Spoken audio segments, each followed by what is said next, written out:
Raoult law की बात करते हैं। राउल्ट लॉ, राउल्ट लॉ क्या है? राउल्ट लॉ की हम बात करेंगे। राउल्ट लॉ क्या है? देखिए, राउल्ट लॉ आपका वेपर प्रेशर से रिलेटेड है। तो राउल्ट लॉ क्या कहता है? राउल्ट लॉ आपकी दो कंडीशनों में राउल्ट लॉ लगता है। पहली कंडीशन तो ये होगी कि अगर both are volatile, both are volatile it means solute और सॉल्वेंट दोनों वोलेटाइल होंगे तब राउल्ट लॉ। और दूसरी कंडीशन जब सॉल्यूट नॉन वोलेटाइल हो। होता क्या है कि आपका सॉल्यूट मोस्टली आपका नॉन वोलेटाइल ही होता है, लेकिन some solute are volatile such as alcohol, ether, ये कुछ वोलेटाइल सॉल्यूट है।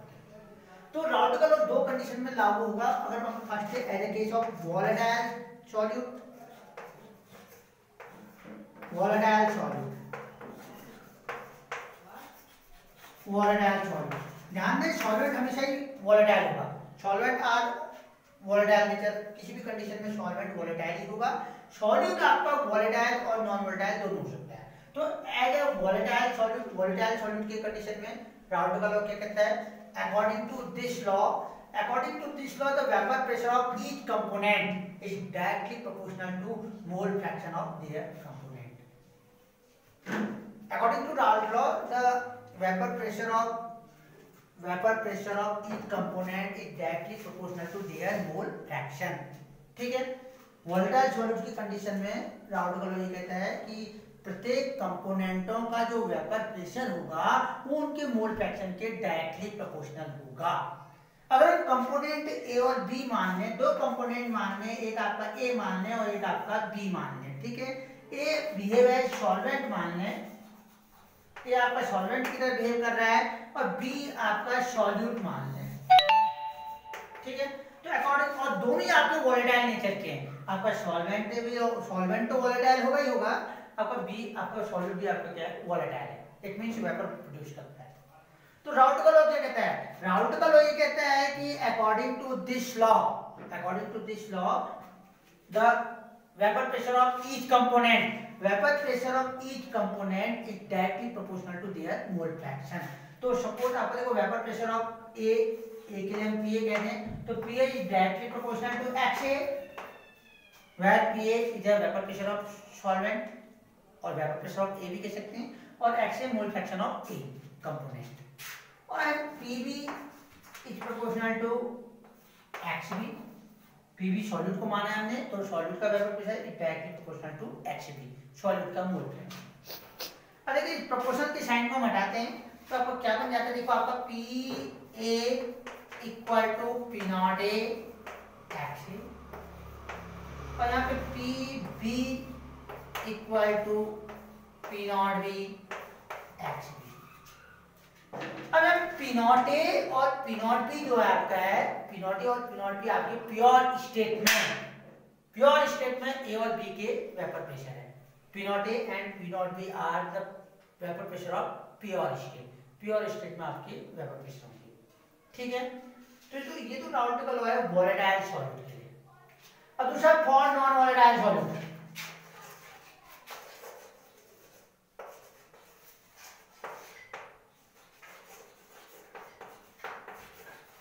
Non volatile solute, non volatile solute के लिए आते हैं। नॉन वोलेटाइल सॉल्यूट, जब सॉल्यूट आपका वोलेटाइल नहीं है तो उस कंडीशन में राउल्ट का लॉ। तो सॉल्यूट वोलेटाइल नहीं है तो वोलेटाइल कौन है? सॉल्वेंट है, ओनली सॉल्वेंट। तो सॉल्वेंट वोलेटाइल है तो सॉल्यूशन का जो वेपर प्रेशर है वो डिपेंड करेगा सॉल्वेंट पे।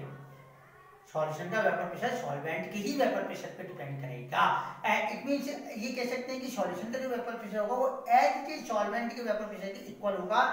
किस कंडीशन में? फॉर नॉन वोलेटाइल सॉल्यूट की कंडीशन में। तो इस कंडीशन में आपको क्या होता है? देखिए according to this law, according to this law the vapour pressure of solution, vapour pressure of solution PS मान लेते हैं हम इसको, तो the vapour pressure of solution is directly proportional to mole fraction of solvent. According to this law, the vapor pressure of solution is directly proportional to mole fraction of solvent. ये Raoult का law है for non volatile condition में। अब ऐसा क्यों है? अब ऐसा इसलिए देखो, नॉन वोलेटाइल कंडीशन में आपका देखो सॉल्यूट तो आपका नॉन वोलेटाइल है तो ये तो वेपर बनाएगा नहीं, सॉल्वेंट ही वेपर बनाएगा। तो सॉल्वेंट वेपर बनाएगा तो सॉल्यूशन का जो प्रेशर होगा या वेपर प्रेशर होगा वो डिपेंड करेगा सॉल्वेंट पे, सॉल्वेंट के मोल फ्रैक्शन पे। तो सॉल्वेंट के मोल फ्रैक्शन पे डिपेंड करेगा। तो according to this law the vapour pressure of solution is directly proportional to mole fraction of solvent. या हम इसको ऐसा भी कह सकते हैं PS equal to P not A XA। P not A is a vapour pressure of pure state. Vapour pressure of solvent in a pure state. Solvent का ही वेपर प्रेशर है लेकिन प्योर स्टेट में। अब ध्यान दें भाई आपका, हम इसको हम और भी करेंगे। आपका ये राउल्ट का लॉ है नॉन वोलेटाइल कंडीशन है, ठीक। अब ध्यान दें हम आपका क्या लिख सकते हैं, देखो XA प्लस XB आपका क्या होता है 1 होता है। तो भाई XA इक्वल टू क्या हो सकता है, XA equal to 1 minus XB हो सकता है। तो XA equal to 1 minus XB हो सकता है। तो PS इक्वल टू क्या हो सकता है, PS इक्वल टू आपका हो सकता है P not A into 1 minus XB हो सकता है।